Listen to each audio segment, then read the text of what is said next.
what would you say is, if anything, people are sacrificing if they're using remote trials instead of in-person trials? There might be cases where you really want to be in person. You don't want a remote trial. And I could think of, for example, there might be cases where there's really kind of emotional consideration. You want the fact finder to see your witness in person, to see their demeanor.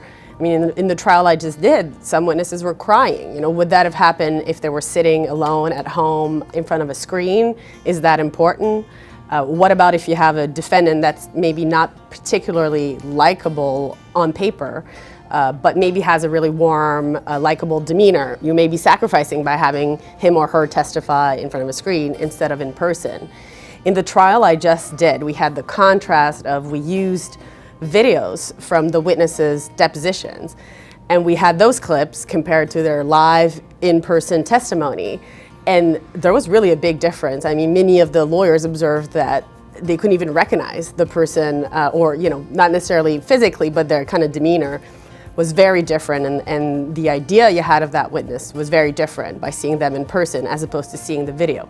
So that was sort of eye-opening for us. And then, you know, there's other things like in an in-person trial, whether it be a bench trial or a jury trial, the fact finder is going to be able to see your client. Maybe if the trial lasts 2 or 3 weeks, your client is sitting by you at counsel table for that entire time, and the fact finder can see him or her, you know, hearing the evidence, just their presence in the courtroom, as opposed to seeing them for a couple of hours during their testimony just on the screen. So let's talk a little more about what it's actually like to do an in-person trial these days. And let's start even before the trial begins. Are there differences in how you approach trial prep given the pandemic? Definitely, and this particular trial that I just finished, we were supposed to start it in March of 2020. We were prepping for it in the pre-pandemic world, and then we were delayed 2 years, and we got to prep in the post-pandemic world. So prep was much easier this time around because we're all so used to using video conferencing and Zooms to prep, and we did that with our client. She is not in New York. We were able to prep with her, which made it, we could do shorter sessions, more efficient sessions. We had all of the documents, you know, on the screen. We didn't have to print binders of documents and sit in a conference room for days on end to prep. We could do the shorter sessions, and I thought that worked quite well, and I would do that again, even if my client was, you know, in the New York area. So now, after finally 2 years, you're ready to go to trial, and I guess in a jury trial, the first step is jury selection. So what is jury selection like in the COVID era?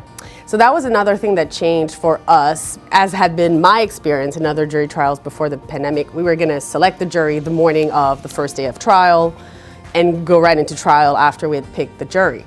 This time around, we picked the jury some days ahead of trial, and honestly, I think, you know, I know that was happening to an extent before the pandemic. I think it's more common now. I think everyone prefers it that way. The only thing with that is because you now have kind of a delay between picking the jury and starting the trial. So one thing to keep in mind, the EDNY, if you do jury selection and then you settle the case in those few days before the trial, fees will be assessed for that. So are there any other differences in how you select a jury now versus pre-pandemic?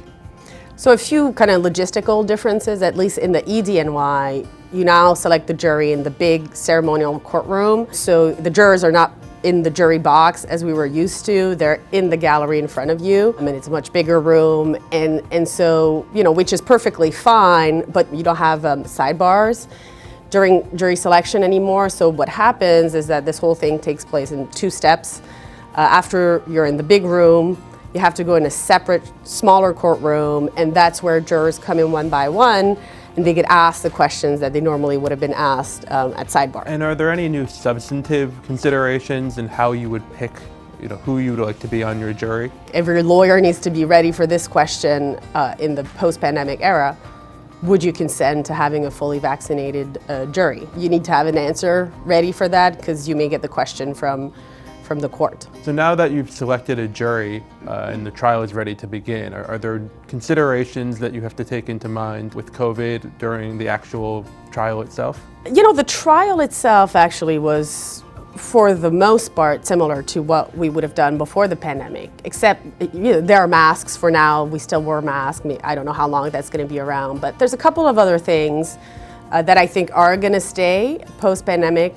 One, everyone relies much more on technology than before, and that's Everyone wants to avoid passing documents around, which we did a lot before the pandemic. So the lawyers now really need to be comfortable with using the screens and kind of be ready. Assume you can't use paper documents, so you're going to have to rely 100% on putting the documents on the screens, and you have to be comfortable with that. And the other thing is that everything is sort of further away than at least I was used to. When we were questioning a witness, the witness was like really far away. We were a little further away from the jury. There was a shield between us and the jury. So it's just a matter of, I would recommend to lawyers to go in advance, see how everything's going to be set up. You're probably going to need a mic, get to, learn to use that well, and make sure that your presentation is not affected by these kind of logistical differences.